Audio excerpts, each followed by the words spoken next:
Hello friends, എല്ലാവർക്കും നമസ്കാരം. നിങ്ങളേവരും കാത്തിരിക്കുന്ന ഗൗതമിൻ്റെയും നന്ദയുടെയും ഇന്നത്തെ വിശേഷത്തിലേക്ക് എല്ലാ കൂട്ടുകാർക്കും സ്വാഗതം. എല്ലാവർക്കും നല്ലൊരു ദിവസം ആശംസിച്ചുകൊണ്ട് തന്നെ നമുക്ക് ഇന്നത്തെ സൂപ്പർ ഹിറ്റ് വിശേഷത്തിലേക്ക് കടക്കാം അല്ലേ. അപ്പോൾ തുടങ്ങുമ്പോൾ തന്നെ കാണിക്കുന്നത് നമ്മുടെ അനസൂയ അതുപോലെ ലക്ഷ്മി ഇവർ തമ്മിൽ സംസാരിച്ചു കൊണ്ടിരിക്കുകയാണ്. രണ്ടുപേരും അരുന്ധതിയുടെ കാര്യം തന്നെയാണ് സംസാരിക്കുന്നത്. അപ്പം അരുന്ധതി ഒരു അഹങ്കാരിയൊന്നുമല്ല, പക്ഷേ താൻ പറയുന്ന അഭിപ്രായങ്ങളൊന്നും അരുന്ധതിക്ക് അത് ഒരിക്കലും ഉൾക്കൊള്ളാൻ കഴിയില്ല എന്നും അവൾക്ക് അവളുടേതായ, അതായത് അരുന്ധതിയുടേതായ അഭിപ്രായങ്ങളുണ്ട്, അതുമാത്രമേ അവൾ മാനിക്കാറുള്ളെന്നും ഞാൻ എന്ത് പറയുന്നോ അതിൻ്റെ വിപരീതമായിട്ടേ അവൾ പെരുമാറാറുള്ളൂ എന്നുമാണ് പറയുന്നത്. എന്തൊക്കെ പറഞ്ഞാലും തൻ്റെ കൂടപ്പിറപ്പാണല്ലോ, ഒരാപത്ത് വരുമ്പോൾ ഞാനല്ലാതെ വേറെ ആരാ എൻ്റെ ചേച്ചിക്കുള്ളത്, അതുകൊണ്ടാണ് ഞാൻ ഇവിടെ ഓടിയെത്തിയത് എന്നും പിന്നെ പ്രിയയുമായിട്ടുള്ള അവരുടെ ആ ഒരു വഴക്ക് അത് മാറ്റി എങ്ങനെയെങ്കിലും എടുക്കണമെന്നും ഒക്കെയാണ് നമ്മുടെ അനസൂയ പറയുന്നത് ലക്ഷ്മിയോട്. അപ്പോൾ ലക്ഷ്മി പറയുന്നുണ്ട്, പ്രിയയുടെ കാര്യം കുറച്ച് കഷ്ടം തന്നെയായിരുന്നു, ഇപ്പോഴാണ് സത്യം പറഞ്ഞാൽ പ്രിയ ജീവിക്കാൻ തുടങ്ങിയത്, ഇപ്പോഴാണ് ജീവിതത്തിലേക്ക് പോയതെന്നും അതിന് വലിയൊരു കാരണക്കാരി ഏട്ടത്തി തന്നെയാണ്, അത് നമുക്ക് മാറ്റിവെക്കാൻ കഴിയില്ല എന്നും നമ്മുടെ ലക്ഷ്മി പറഞ്ഞു. ലക്ഷ്മി ഇത് പറയുന്നത് കേട്ടപ്പോൾ തന്നെ വല്ലാത്ത വിഷമം തന്നെ ആയിരുന്നു. പക്ഷേ അനസൂയ പറഞ്ഞത്, എന്നെ മഹേശ്വരേട്ടൻ വിളിച്ചിട്ടുണ്ടായിരുന്നു, മഹേശ്വരേട്ടൻ ഇവിടെ നിന്ന് അരുന്ധതി ഏട്ടത്തി ഇറങ്ങിപ്പോയപ്പോൾ മുതൽ വിളിച്ചു, എവിടെയാണെന്ന് പോലും അറിയില്ല എന്ന് പറഞ്ഞാണ് വിളിച്ചത്. അപ്പോൾ പിന്നെ എനിക്ക് ഇറങ്ങി പുറപ്പെടാൻ പറ്റാത്തൊരവസ്ഥയായിപ്പോയി, കാരണം ചേച്ചി എവിടെയാണെന്ന് കണ്ടുപിടിക്കണമെന്നും ഈ കുടുംബത്തിൽ ചേച്ചിയെ കൊണ്ടുവന്ന് തിരികെ ഏൽപ്പിക്കണമെന്നും ഞാൻ വിചാരിച്ചു, അതേ ഞാൻ ചെയ്തുള്ളൂ എന്നൊക്കെ ഇങ്ങനെ പറഞ്ഞു കേട്ടോ. എന്നിട്ട് പ്രത്യേകിച്ച് നമ്മുടെ അനസൂയ എടുത്തു പറയുന്നുണ്ട്, ഞാൻ എന്തു പറയുന്നോ അതൊരിക്കലും ചേച്ചി അംഗീകരിക്കില്ല എന്നും, നമ്മളൊന്നും പറയുന്നത് ചേച്ചി അംഗീകരിക്കില്ല, ചേച്ചിയുടെ സ്വയം ഒരു അഭിപ്രായം അതുമാത്രമേ അംഗീകരിക്കത്തുള്ളൂ എന്നും, താൻ ആരെ എതിർക്കുന്നോ അവരെ ചേച്ചി ഇഷ്ടപ്പെടാൻ നോക്കുമെന്നും ഒക്കെ പറയുന്നുണ്ട് കേട്ടോ. ഏതായാലും ഈ ഒരു സീനൊക്കെ കഴിഞ്ഞിട്ട് പിന്നെ നമ്മുടെ പവിത്ര ഓടി വരുക മോഹിനിയുടെ അടുത്ത്. എന്നിട്ട് വന്ന് പറഞ്ഞു, അയ്യോ പിങ്കി വാതിൽ തുറക്കുന്നില്ല, എന്താണെന്ന് അറിയത്തില്ല, പിങ്കി വാതിൽ തുറക്കുന്നില്ലല്ലോ അമ്മ എന്നൊക്കെ പറഞ്ഞു ഓടി വന്നു. അപ്പോഴത്തേക്കും അതെന്താ പിങ്കി വാതിൽ തുറക്കാത്തത്? എനിക്കറിയില്ല, ഇതുവരെ വാതിൽ തുറക്കുന്നില്ല, ഇത്രയും പ്രശ്നമൊക്കെ ഉണ്ടാക്കിയതിന് കാരണക്കാരി പിങ്കിയും കൂടെ ആണല്ലോ. പിങ്കി ഒരുപാട് ആലോചിച്ചതായിരുന്നു, പിങ്കി ഒരുപാട് സന്തോഷിച്ചതായിരുന്നു ഇവിടെ വലിയൊരു പൊട്ടിത്തെറി ഉണ്ടാകുമെന്നും നന്ദയെ ആ വഴി പുറത്തിറക്കാമെന്നും, പക്ഷെ അതൊന്നും നടന്നില്ല.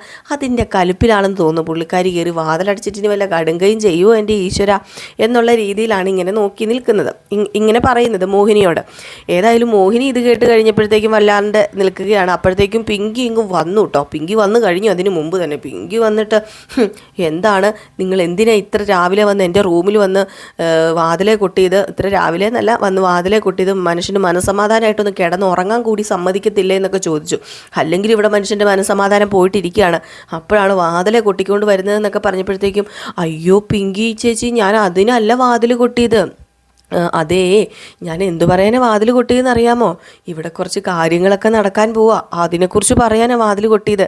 എന്ത് കാര്യങ്ങൾ? ഇതിൽ കൂടുതൽ ഇനി എന്ത് കാര്യങ്ങൾ ഇവിടെ നടക്കാനാ? വേറൊന്നും അല്ല ഇവിടെ നടക്കാൻ പോകുന്നത്. അനസൂയ ഇല്ലേ, അനസൂയ, ഇവിടത്തെ നമ്മുടെ അരുന്ധതി വല്യമ്മയുടെ വലിയ അനിയത്തിയാന്നും പറഞ്ഞ് നടക്കുന്ന ആ സ്ത്രീ, അവർക്ക് എന്തോ പറയാനുണ്ടെന്ന്, അനസൂയ അമ്മായിക്ക് എന്തോ പറയാനുണ്ടെന്നും പറഞ്ഞുകൊണ്ട് എല്ലാവരെയും വിളിച്ചു കൂട്ടുന്നുണ്ട്. ഇതെന്തിനാണെന്ന് ദൈവത്തിന് മാത്രമേ അറിയത്തുള്ളൂ. ഞാനൊരു കാര്യം പറയട്ടെ, എനിക്കൊരു കാര്യം പറയാനുണ്ട് എന്ന് പറഞ്ഞു. ആര്? മോഹിനി. അപ്പോൾ ചോദിച്ചു, അല്ല എന്താ പറയാനുള്ളത്? അത് വേറൊന്നുമല്ല, നീ തന്ത്രപൂർവ്വം നിൽക്കണം, നീ ഒരിക്കലും തെറ്റുകാരിയാണെന്ന് വരുത്തി തീർക്കരുത്, നിന്റെ ഭാഗത്താണ് ശരിയെന്ന് അനസൂയ പറയണം. അതിന് ഒരേ ഒരു വഴിയേ ഉള്ളൂ.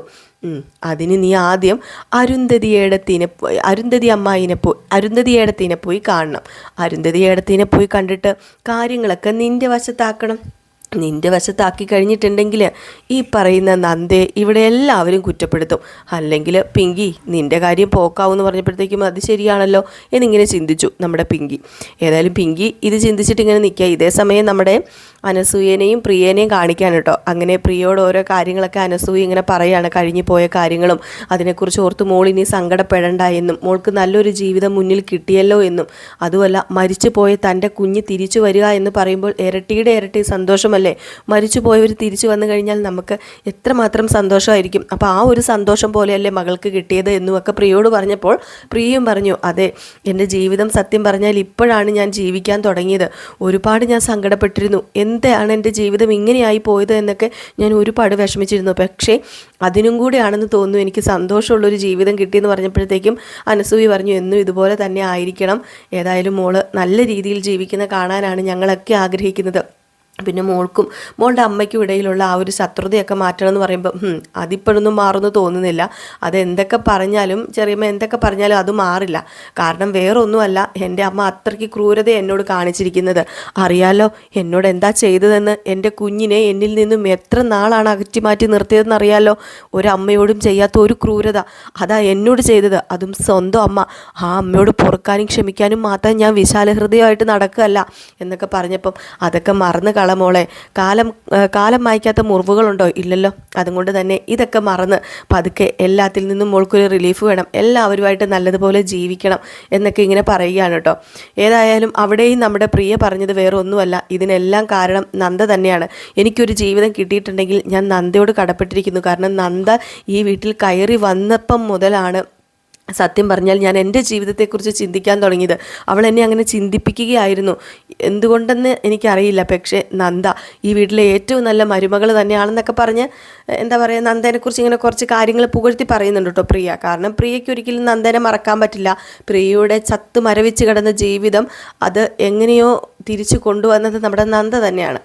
അപ്പോൾ ഇതൊക്കെ കഴിഞ്ഞ് നമ്മുടെ പിങ്കീനെ കാണിക്കാം. പിങ്കി ആണെങ്കിൽ അരുന്ധതിയുടെ അടുത്ത് ചെന്നു. അരുന്ധതിയുടെ അടുത്ത് ചെന്നിട്ട് പറഞ്ഞു, അതെ അമ്മായി, എനിക്ക് ഒരു കാര്യം പറയാനുണ്ടായിരുന്നു എന്ന് പറയുമ്പം മോൾക്ക് എന്താ പറയാനുള്ളത്?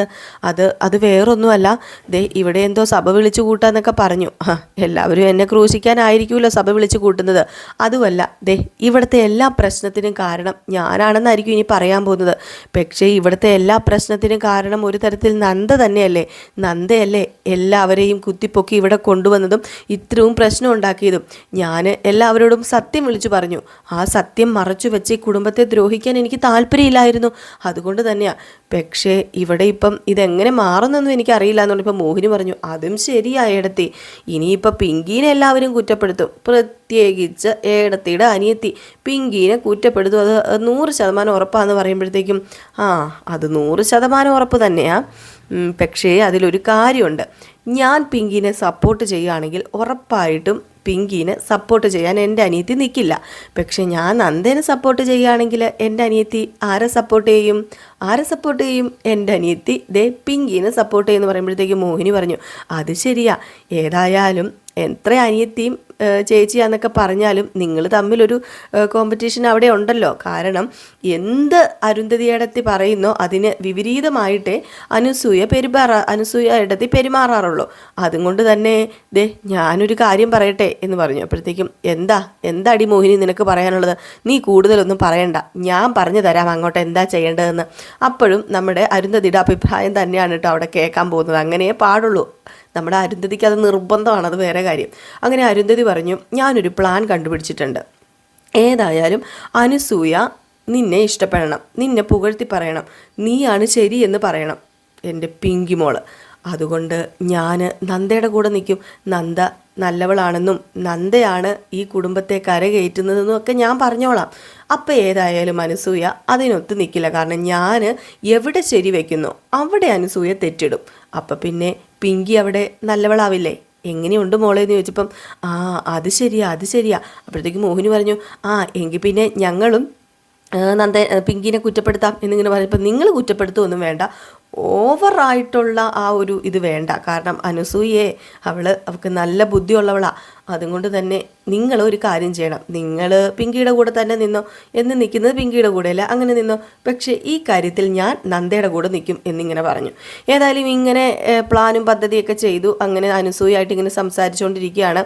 അപ്പോൾ ഈ കുടുംബത്തിലെ കാര്യങ്ങളും പ്രശ്നങ്ങളും ഒക്കെ ഇങ്ങനെ സംസാരിക്കുകയാണ് അനസൂയ. ഞാൻ ഈ കുടുംബത്തിലെ എനിക്ക് വേറൊരു അവകാശവും ഇല്ല, എൻ്റെ ചേച്ചി കയറി വന്നൊരു അവകാശം മാത്രമേ ഉള്ളൂ. പക്ഷേ അതുപോലെ അല്ല ഇവിടെ ഉള്ളവരെന്നെ കണ്ടത്. കാരണം ഇവിടുത്തെ ആളെപ്പോലെ തന്നെയാണ് ഇവിടെ ഉള്ളവരെന്നെ കണ്ടത്. അതുപോലെ എന്നെ എല്ലാവരും സ്നേഹിച്ചു എന്നൊക്കെ പറഞ്ഞു. അപ്പോൾ ഇതൊക്കെ കേട്ട് കഴിഞ്ഞപ്പോഴത്തേക്കും നമ്മുടെ അരുന്ധതി ഇങ്ങനെ കേട്ടോണ്ട് നിൽക്കുകയാണ്. ഇതൊക്കെ കേട്ടോണ്ട് നിൽക്കുക. ബാക്കിയുള്ളവരെല്ലാവരും കേട്ടോണ്ട് നിൽക്കുന്നുണ്ട്. പിന്നെ പറഞ്ഞു, ഈ കുടുംബത്തിലൊരു പ്രശ്നം വന്നാൽ അത് പരിഹരിക്കുവാനും അതിലിടപെടുവാനുള്ള എല്ലാ അധികാരങ്ങളും എനിക്ക് ഇവിടെ ഉള്ളവർ തന്നിട്ടുണ്ട്. ഏതായാലും ഈ ഒരു പ്രശ്നങ്ങൾക്കൊക്കെ പ്രധാന കാരണം അതെന്താണെന്ന് നമുക്ക് കണ്ടുപിടിച്ചേ പറ്റൂ എന്നൊക്കെ ഇങ്ങനെ പറഞ്ഞപ്പോഴത്തേക്ക് മോഹിനി പറഞ്ഞു, ഇതിന് പ്രധാന കാരണം ആരാ? ഇതിന് വേറെ ആരുമല്ല പ്രധാന കാരണം. ഇതിന് പ്രധാന കാരണം എന്ന് പറയാൻ ഇവിടെ ഒരേ ഒരാളേ ഉള്ളൂ, അത് നന്ദയാ. നന്ദ ഒറ്റ ഒരുത്തി കാരണമെന്ന് പറഞ്ഞപ്പോഴത്തേക്ക് മോഹിനി പറഞ്ഞു, അല്ല മോഹിനിയല്ല, നമ്മുടെ അരുന്ധതി പറഞ്ഞു, ആര് പറഞ്ഞു നന്ദ കാരണമാണെന്ന്? നന്ദ കാരണമൊന്നും അല്ല. ഇതിന് ഞാൻ നന്ദയുടെ സൈഡേ നിൽക്കത്തുള്ളൂ. നന്ദ ഈ കുടുംബത്തെ രക്ഷിക്കാനാണ് നോക്കിയത് എന്ന് പറഞ്ഞപ്പം, കുടുംബത്തെ രക്ഷിക്കുന്നത് ഇങ്ങനെയാണോ എടുത്ത് ഈ കുടുംബത്തെ രക്ഷിക്കുന്നത്? കുടുംബത്തിനോട് ഇങ്ങനെ ഒരു ക്രൂരത ചെയ്യാൻ പാടില്ലായിരുന്നു. ദേ പിങ്കി മോളാ സത്യങ്ങളൊക്കെ തുറന്നു പറഞ്ഞ് ഈ കുടുംബത്തെ സത്യം പറഞ്ഞ് രക്ഷിച്ചത് എന്ന് പറഞ്ഞപ്പോഴത്തേക്കും നമ്മുടെ അരുന്ധതി, ഇല്ല ഞാനത് അംഗീകരിക്കില്ല, നന്ദമോളുടെ കൂടെ ഞാൻ നിൽക്കത്തുള്ളൂ, നന്ദമോളാണ് ശരി എന്ന് പറഞ്ഞു. ഏതായാലും ഇങ്ങനെ പറഞ്ഞുകൊണ്ടിരുന്നപ്പോഴത്തേക്കും നമ്മുടെ അൻസൂയ പറഞ്ഞു, എങ്കിൽ പിന്നെ ഞാൻ എൻ്റെ അഭിപ്രായം പറയാം. അല്ല ഏടത്തിക്ക് എന്താ ഇത്ര ഉറപ്പ്? നന്ദമോളുടെ ഭാഗത്താ ഇത്ര ശരിയെന്ന് ചേച്ചിക്ക് എന്താ ഇത്ര ഉറപ്പെന്ന് ചോദിച്ചപ്പോഴത്തേക്കും എനിക്ക് ഉറപ്പുണ്ട്, അതുകൊണ്ടാണ് ഞാൻ പറഞ്ഞത്. എങ്കിൽ പിന്നെ ഉണ്ടല്ലോ, ഈ പ്രാവശ്യം ഞാൻ ചേച്ചിയുടെ വശത്ത് തന്നെയാണ് ഉള്ളത്. കാരണം ചേച്ചി പറയുന്നതാണ് ശരി. ഈ വീട്ടിലെ നല്ല മരുമകൾ നന്ദ തന്നെയാണ്. നന്ദ കാരണമാണ് ഈ വീട്ടിൽ ഇപ്പം ഇതൊക്കെ സംഭവിച്ചത്. അത് ഒരു തരത്തിൽ നല്ലത് തന്നെയാണല്ലോ എന്ന് പറയുകയും പിങ്കി അന്തം വിട്ട് വാ പൊളിച്ച് നിൽക്കുകയാണ്. അരുന്ധതി അന്തം വിട്ട് വാ പൊളിച്ച് നിൽക്കുകയാണ്. ഒരിക്കലും പ്രതീക്ഷിച്ചില്ല കേട്ടോ ഇത്. ഏതായാലും ഇങ്ങനെ വാ പൊളിച്ച് നിൽക്കുന്നതും കാണിച്ച് വാ പൊളന്താനെ പോലെ നിൽക്കുവാണ് നമ്മുടെ പിങ്കി. അതും കാണിച്ച് ഇന്നത്തെ വിശേഷം അവസാനിക്കുക കേട്ടോ ചെയ്യുന്നത്. അപ്പോൾ കാത്തിരിക്കുക എല്ലാവരും പുതിയ വിശേഷത്തിനായിട്ട്. അപ്പം പുതിയ വിശേഷമായിട്ട് വരാമേ. അതുവരെ എല്ലാവർക്കും ടാറ്റാ, ബൈ ബൈ.